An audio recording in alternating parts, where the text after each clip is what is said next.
मैं एक बार बिहार कर रहा था, उधर चित्रकूट की तरफ, सुना है ना चित्रकूट का नाम?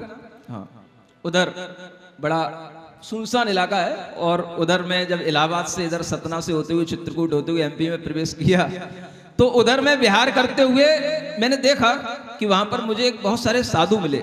वहां पर रास्ते में कोई नहीं मिलता था, मुझे सिर्फ साधु साधु मिलते थे। मैंने भाई क्या हो रहा है यहाँ, क्या यहाँ कोई आदमी नहीं दिखते? थोड़ा बहुत अगर कोई दिखता है वो साधु मिलते हैं। बोले यहाँ पर एक मंदिर है, उस मंदिर में सब साधु आते हैं जाते हैं और यहाँ पर सिर्फ साधु ही रहते हैं। भाई ऐसी कौन सी जगह जहाँ पे केवल साधु ही रहते, कोई श्रावक नहीं रहता?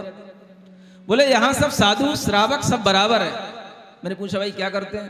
बोले कुछ नहीं, अच्छा पीते हैं और पड़े रहते हैं। मैंने भाई साधु को पीने से क्या लेना देना? नहीं नहीं, वो भगवान को पहले पिलाते हैं और फिर वो खुद पीते हैं और फिर पड़े रहते हैं। बोले इसी से वैकुंठ मिलेगा।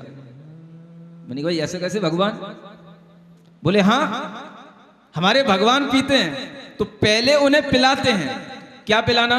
जो हमें पीना वो पहले भगवान को पिलाना। मैंने भाई तुम क्या पीते हो? तो मुझे 2-3 साधु मिल गए। एक दिन मतलब चलते चलते थोड़ा सा मैं भी विश्राम करने की स्थिति में था, मैं वहां बैठ गया। जैसे मैं वहां बैठा तो 2-3 साधु आकर के वो भी बैठ गए। अब वो आमना सामना हो गया। उनके पास में गठरी भी थी, एक उनका शिष्य था, एक गुरु था। थोड़ा सा बातचीत हुई, पूछा गया भाई कहाँ से हो, कैसे हो? तो पता पड़ा कि एक पंजाब का है। बोले भाई क्या करते थे? बोले पहले ड्राइवर थे।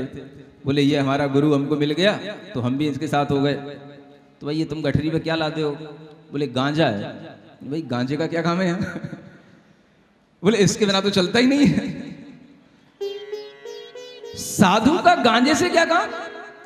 नहीं, इसके बिना तो चलता ही नहीं। तो उन साधुओं को उस समय पर बैठे बैठे थोड़ा सा समझाया, अरे भाई ये नशे करोगे, ये इस तरीके से गांजे पियोगे तो कैसे तुम्हारे लिए कुछ मिलेगा? तुम बेहोशी की हालत में रहोगे तो तुम्हें कभी अपने भीतर की आत्मा का, चेतना का ज्ञान कैसे मिलेगा? और वहां पर 2-4 श्रावक और खड़े थे साथ में। जो उसका शिष्य था वो तैयार हो गया कि मैं आज से गांजा नहीं पीऊंगा, लेकिन उसका गुरु उससे ऐसे कौन ही मार के कहता, बोले क्या कर रहा तू? उस शिष्य तैयार हो गया, उसकी समझ में आ गया कि गांजा पीना बुरी बात है और वह तैयार हो गया त्याग करने के लिए। तो फिर जब देखा कि ये गुरु अभी तैयार नहीं हो रहा है तो फिर थोड़ा उसको भी समझाया। और संयोग की बात कि उसको समझाया, 1 घंटा लग गया उसको समझाने में और आखिर करके उसने मान लिया कि मैं अब आज से गांजा नहीं पीऊंगा। अब मैंने कहा ये गांजा तेरे पास रखा, इसका क्या करेगा?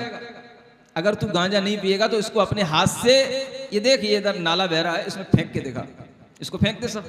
अरे महाराज बहुत कीमती। बोले अब काय का कीमती? अब काय की कीमत जब तुझे उससे कुछ लेना ही नहीं। अच्छा बोलते लोग पैसा चाहिए ना। आज से तुझे गांजा नहीं पीना, दूध पीना, पानी पीना, अच्छा भोजन करना, तुझे पैसा चाहिए। बोल कितने का गांजा है? उसने बताया महाराज इतने 1000 का गांजा, 2000-3000 रुपए का गांजा था। मैंने श्रावकों से कहा भाई इनको 2000-3000 रुपए दे दो। उन्होंने उसको 2000-3000 रुपए दिए और उसने वो गांजा फेंक दिया।